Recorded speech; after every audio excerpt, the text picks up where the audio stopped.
Hey, what's up? Let's do another video, this time on the ethmoid bone. One of my favorite ones of all. Ethmoid bone, we're going to see it in several places. First of all, if we look in the nasal cavity, look in that nasal cavity right there, okay? What I want you to notice is the whole nasal septum. Basically, what you can do is divide the nasal septum into a superior portion above my pen and an inferior portion below my pen. The inferior one is made up of a bone called the vomer. So we see the vomer right there, okay? Above my pen right now, that is part of your ethmoid bone. It's called the perpendicular plate of the ethmoid bone, kind of tracing it with my pen here. So that's part of the ethmoid bone. Helps form the nasal septum, which separates the two halves of the nasal cavity. Also in my nasal cavity, I can see 4 bulges. I got a lower bulge and another bulge above it. The 2 lower bulges are called the inferior nasal conchae. All right, the bulges right above it, so that guy right there, that guy right there, those are the middle nasal conchae.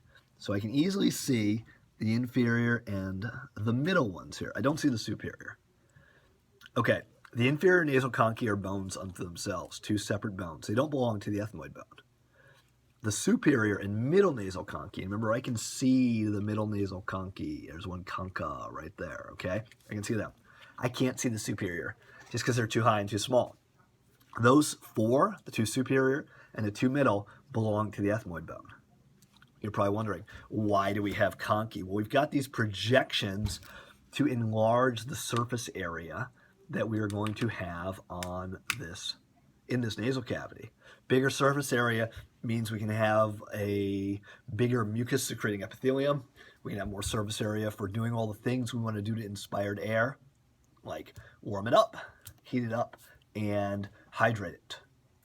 Also, the presence of those bones makes the airflow more swirly, more turbulent, which enhances the amount of time there is to do those things. Okay, so we got our nasal cavity done as far as the ethmoid bone goes. And we also met the 2 inferior nasal conchae. Now, by the way, I can also see the nasal septum in the back right there. There it is. But in the back right there, that's all vomer. So we don't see the perpendicular plate of the ethmoid bone when we look at the nasal septum from the back. We do see the vomer sitting nicely between my 2 pterygoid processes of my sphenoid bone. Okay. Also, if I look in the orbit, so when I rotate, right, let's see, there we go, right there. That is ethmoid bone. So much of the medial, I almost said lateral, much of the medial wall of the orbit is made of the ethmoid bone. Okay, last but not least, if I look in the cranial cavity here, and again, I got my frontal bone here. I got my sphenoid bone back here. Right here, kind of nestled in the middle of all of them, is ethmoid bone. And there's a sticky up piece. It doesn't look that sticky uppy on this particular model, but you can see it is kind of coming out at you right there. That is the crista galli of the ethmoid bone. Somebody thought it looked like the crest of a rooster or chicken, so crista galli. And it sticks up to anchor some of your meninges, the membranes that protect and support your brain. The crista galli is sitting in the center of a flat expanse of ethmoid bone, so right where my pen is kind of moving up and down, and that is called the Cribriform Plate.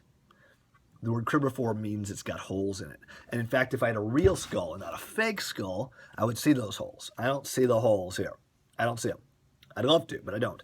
The holes that we find in the Cribriform Plate are called Cribriform Foramina, which I don't like that name. I like the old name better. The old name is the Olfactory Foramina. And I like that name because it tells me what's passing through there. Branches of my olfactory nerves are passing through my olfactory foramina in my Cribriform Plate of my ethmoid bone. There's an ethmoid sinus in there as well. I don't see it in this model because he hasn't been chopped up, just like I didn't see the sphenoid sinus or the frontal sinus. All right, folks, I think that is it for the ethmoid bone. Adios.